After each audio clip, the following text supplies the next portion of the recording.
For more than 60% of Kenyan students, their fears revolve around the same concern. Approximately 500 million, like 2 years or 3 years time, will be jobless. I think the majority, if not the market, there's a big plug. So interesting to high schools, to universities. Certainly, say for example, one university will take about 1,000 students. In a year, you get graduation from about maybe in one institution, maybe 5,000 students. The jobs we have, they are about maybe 100. But the question is, are the papers really enough? The lack of proper jobs for when they graduate from recognized Kenyan universities and colleges is a challenge unimaginable. Most employers, they prefer, even when you look at the job advertisement, you'll see 2 to 3 years experience. That's the qualifications that they want. But for someone who hasn't been out there in the job market, I feel like that can be an issue. For this group that makes 35% of the Kenyan population, the heart is not just to the time spent studying in class, but also the sacrifices made by their parents. Remember back home when you're going to school, university, your parents when you're a kid, they really have high hopes for you. Then you get done, then you realize there's no job for me. Despite Kenyan leaders making trying to reduce unemployment rates part of their plans while in power, for the majority, it is the opposite. There's this narrative by the government where they say that there are no jobs. So imagine spending your 4 years in school and paying a lot of school fees, going through various challenges in university, and then after all that, there's nothing to show for it in terms of a job. Graduates under 30 years have spent more than 10 years in classrooms, but does the school system really prepare them enough? First it's laughable. Yeah, that's actually saying, for me it's a big no. They provided us with the theoretical knowledge that we need, but when you come to the job market, you find that it's kind of different because there are aspects that are not being taught in school. Yes and no at the same time, because I've gained so much insight in school, so much communication skills, everything. But at the same time, school doesn't teach you about the streets. So you have to come out of school to learn about everything afresh. So I feel like it's a 50-50. Lack of resources to give practical skills on various courses offered is stated as one of the major reasons by students and graduates for lacking the confidence for the job market. School has definitely built a foundation, and mostly in schools we do a lot of theory, but outside here it's more of the technical skills that are needed. Never did gain some experience of classes or something like gas crew or nut or something. You don't learn about all that. You get out, you're fully loaded with theories. You get out, you realize maybe these theories were written in 1960s and 70s. Different technologies, different everything. I feel like career programs would provide an opportunity for us to network with other students or other employees out there who have the skills, who have the experience, and this can enhance our job prospects later on. With the seemingly never-ending lack of jobs, graduates are seeking other forms of employment, for example, content creation. Would you consider content creation and the entertainment industry as a job? Definitely, it's a full-time job. It pays a lot, it pays a lot. Content creation pays a lot. That one I can't deny. Do you feel that the school system prepares students enough for the job market? Yes, in the fact that it educates us. You learn a lot from that. But even without school, somebody can still make it in life. First of all, the streets, it's not easy. It's never easy. So I feel like if the school can be able to understand this fact and incorporate some of the things that happen outside and bring them back to school, it will make a lot of sense. Some people would say that getting into content creation can be very expensive. Maybe you need a camera if you want to do YouTube, which are very pricey, and not everyone can get that. So what will you tell someone who would like to venture into content creation but they don't have the resources? The first thing that you can be able to do as a content creator is partnerships. Always consider partnerships in each and every form. It's not a must that you have the money. You can still be able to team up with the people from different aspects. When I was starting Blog Nation TV, I didn't have much. I just had my phone. But the friends that I had, we came together. So it's like, you can bring this, you can bring your content, I can bring mine, then we team up together, then we create something that is much bigger. With the job market being saturated, here is what Gen Z thinks will get them a job. Building my portfolio. The only thing that can make me stand out is having the necessary skills that are required that can distinct me from other candidates. Oh, my charisma, of course. I know how to talk to people. I network a lot. I'm also good looking. Connections.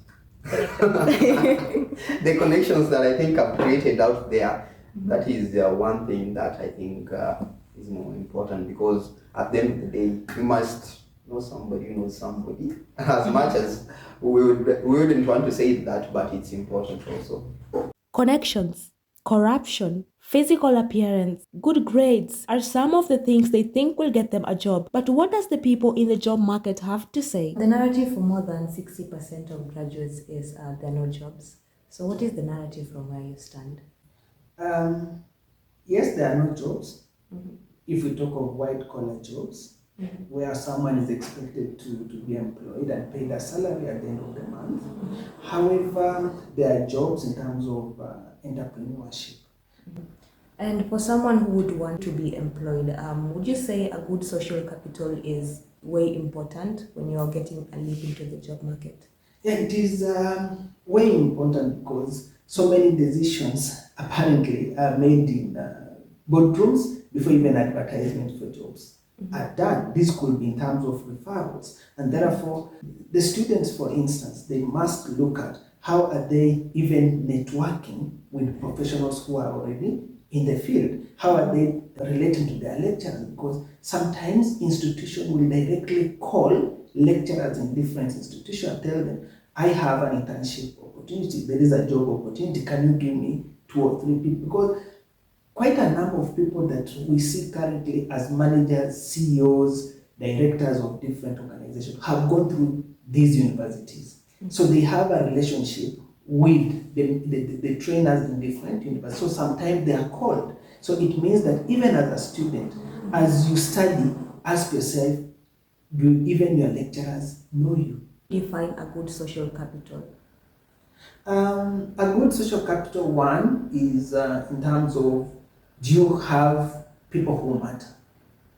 People who matter in terms of their job profile and all that. And you see, for a student, it becomes a bit hard, because a majority of the people you are meeting are your trainers. However, there's an aspect of career development activities in different institutions where professionals are called in. When they come, you ask yourself, what do you do? There's a culture that when they are called, a majority of them will not appear, because they think they know more than the person who has been called on the ground. But no, when you go for such talks or such seminars or conferences, you start having exposure with these people. So good social capital lies in the people that you associate with. What other skills are overlooked by graduates that are really important to get yourself into the job market?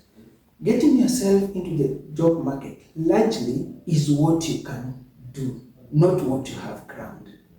So you must be able to sharpen the practical skills of your profession, because that's what matters. For instance, if you are doing computer science, for instance, the question is, can you even boot a computer? Or have you crammed what computer science is? So, soft skills, your communication skills, how do you relate with others? Because we have had instances where you bring in someone, they have a very bad attitude or negative attitude, they cannot go along with other employees. So after that, they just leave, because an organization, a majority of the organizations have objectives. Nobody will really want to go into teaching you the soft skills, because it's an expectation that you come with a level of good soft skills. What would make a good CV in your opinion?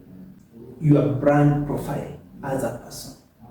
And a majority of the time, I think, is also an aspect that has been left out. Because when you look at the CV should give us a summary of who you are. So it must contain critical elements. But largely, many people, especially when they're leaving school, it's just a name. And there you are.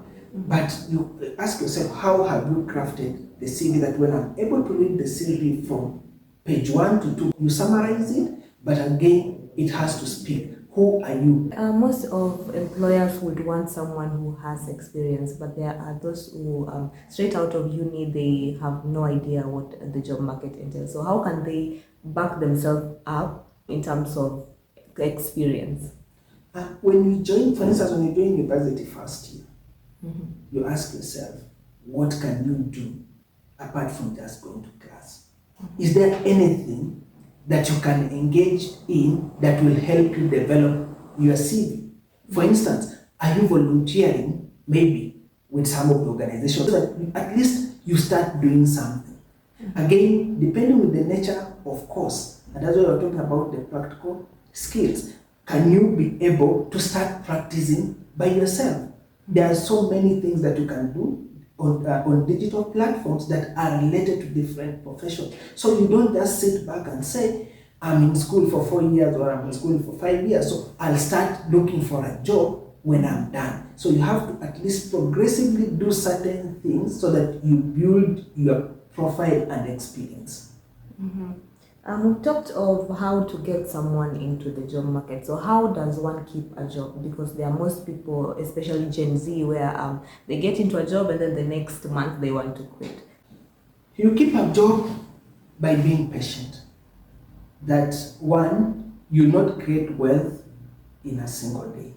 A majority of people want to do 2 months and then they shift, they go somewhere, but it all talks about you. Because if you are in this organization for 2 months, you have left, you have gone to another one for 2 months and all that, it means you are not reliable. They cannot do succession planning with you. No institution can do that because they do not know when you will leave. Because again, remember, many organizations want to invest in you. Once you have left university to an organization, they start training you. So that is an investment, a corporate investment that is being done. You must be able to deliver. Because no organization will keep you, however much you want to keep your job, but no organization will keep you if you are not performing. You must do things that make you realizable or make you stand out. So however much you have been given a certain job, ask yourself, how best are you doing it that whenever you are not there, people will ask, and where is so and so? Do you feel like the school system prepares students enough for the job market? Enough is not enough. Again, institutions cannot give you 100%, but they give you a basis upon which you can build your career. However, there is also a genuine concern that a majority of the institutions have failed in terms of aligning their curriculum and aligning their teaching methodologies to what is happening on the ground. And that's why there needs to be a lot of partnership between training institutions and the sectors that employ people, so that then the two can be able to understand what are the gaps and how can we fill the gaps through training. The reality is, even some institutions do not have equipment, so you cannot blame a learner. So institutions need to then effectively put resources that will help students be prepared for the job market. Again, we realize that there's a lot of digital evolution, and that's why even today Kenya is talking about digital economy. Question is, how then have the institutions refined their curriculum to speak to the current economic state, as we're talking about digital economy? So I'll say there's a lot that training institutions or learning institutions need to do, so that when they have trained someone for the market, at least even if there is a gap, there is a slight gap, as opposed to, someone comes and They can't even understand what they were doing between school and what is required of them. But disclaimer is that once you have gone to any training institution, it just offers you an opportunity to be exposed. So it's not a must that you soldier on, you have done teaching, so you must get a teaching job and all that. No, it just opens you up. And that's why I'll advocate for learners to refrain from, I'm looking for a teaching job because I'm a trained teacher. Look for a job that you can effectively do, as long as it is a job of dignity.